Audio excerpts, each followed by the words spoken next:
I know that the big meeting is changing. Why do I know? Because I've been stopped 300 times for selfies.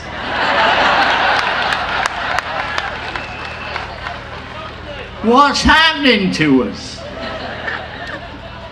Now, the big meeting has been part of my life, because when I left school in 1949, I went down the pit. My father didn't think it was a good idea. I'd won a scholarship to grammar school and all that rubbish. And I went down the pit.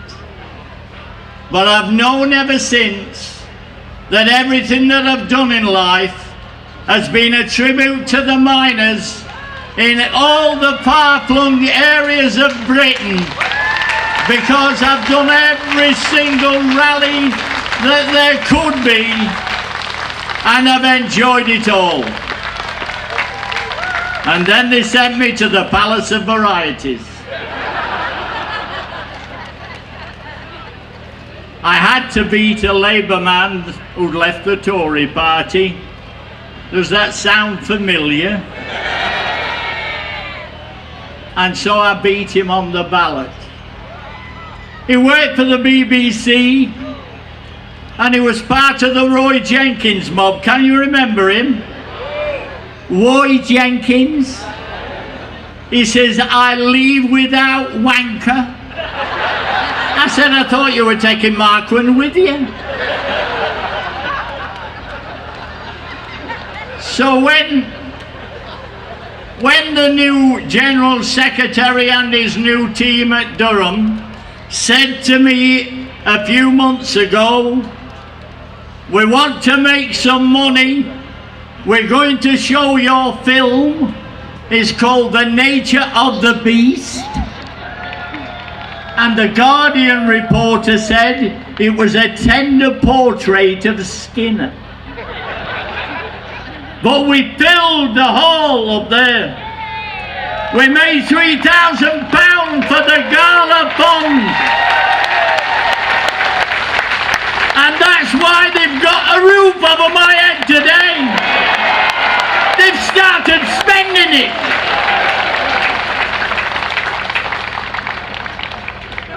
But it's been a wonderful time. I first came up here in the early 1950s as a young raw miner, and then in 1978 I was selected to speak with a fella, do you remember him, called James Callaghan. Boy, he could twist and turn. And that's when I first came. I can't hear what you're saying. Somebody pass him a mic. I hope he's not one of those sea of angry faces that I meet in the House of Commons every time I stand up. Because that's what it's like. But when you come to the big meeting, you're talking to people who by and large have had the same kind of experience as yourself. And that's why it's important. I've listened to all the speeches here today, and I have to tell you, it's the finest team we've ever had at the big meeting in any year I've been here. We're not allowed to speak for very long, and they'll probably pull the plug on me. But I have to tell you, when I met those people down outside Parliament the other week, campaigning for a payout of the pension, I knew they were right. And that's why I'm pleased a couple of speakers have already referred to it. Jeremy, when you made a decision about education fees, you touched upon a very important strand. Millions of young people decided you were right. That's why you finished up at Glastonbury. That's why they sing songs about you. We want you to do something else now, and that is to take the government on with its miners' pension scheme money. They've already took £3.5 billion out of the funds. It has to stop, and we have to stop them. The Labour Party should make a statement in a short period following this meeting in which we make it clear that we're not going to allow the Tories to wait until every miner is dead and gone and they pocket the money. We do something now, and we have to make payments to the miners so that we can get something out of this deal. It all began under John Major. Do you remember him? The man that had 7p's on his knife. I mean, it takes a clever businessman to do that. But he was the one that privatised, along with the rest of the Tory government. They privatised the coal industry, and the result was they took half of the money from the pension scheme as well. We have to put a stop to it, Jeremy. You have to imagine you're in the lobby with me. He always has been, he says. In the old days when we voted against the Libyan intervention and the Afghanistan war, and there were only 13 of us, and Jeremy was one of them. I knew that when he stood for the leadership of the Labour Party, he'd win with the masses of voters that were going to take part. A man after my own heart. I used to say to him in the lobby, "Why are you voting against the Afghanistan war?" And it was always a very long-winded reason. It was typical Jeremy. He'd been brought up in a household where his father said, and he was a socialist, "Do you want to make a contribution, Jeremy?"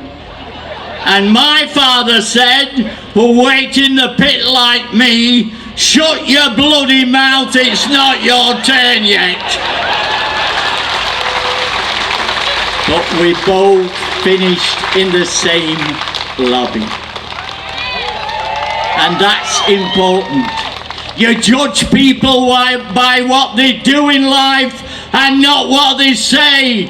And this man has been on the right side every single time.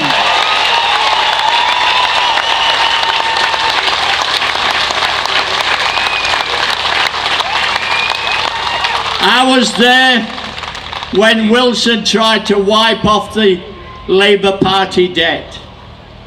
And Wilson was a clever man with 2 firsts at Oxford, but he couldn't write off the debt. And then along came Callaghan, and he'd been working for the Inland Revenue, and he couldn't pay off the debt. And all the time I sat on that executive and thought, will somebody come along and pay off the debt? Blair failed, Brown failed, and then Jeremy won the ballot. And the first thing he did was to get rid of the debt of the co-op. We've no longer got that £25 million hanging round our necks. He did it because of the 600,000 members that we had. Suddenly we had the money to fight, and we had the money to pay back the co-op. That's how you judge him. If he can settle the Labour Party's debt, what on earth will he do with the country's debt? Think about it. It's like magic, isn't it? So I want him to start the process today, if he can, to deal with the miners' pension just like he did with student fees. We've got to capture those seats back that we lost in the mining areas. We have to make sure that the miners in Durham and Northumberland and all the rest of it, all those families that had people that work in the pits, we want them to join this happy band here today and vote Labour and get Jeremy into number 10.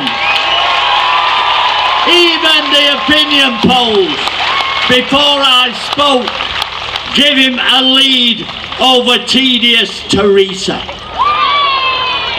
I might get thrown out for that. But she is bloody boring, isn't she? Anyway, there are a lot of things to do and a manifesto to build. And today we've had speeches on this platform that have helped to build that manifesto for the future. And that's why I'm confident in the future that that man who stood with me in the lobbies might well be in another lobby soon.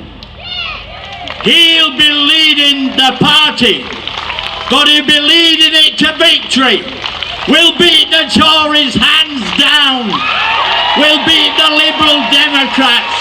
We'll beat the Scottish Nationalists.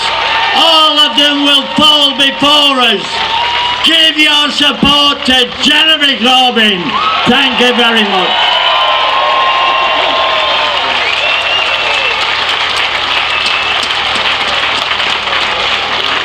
Adam muazzam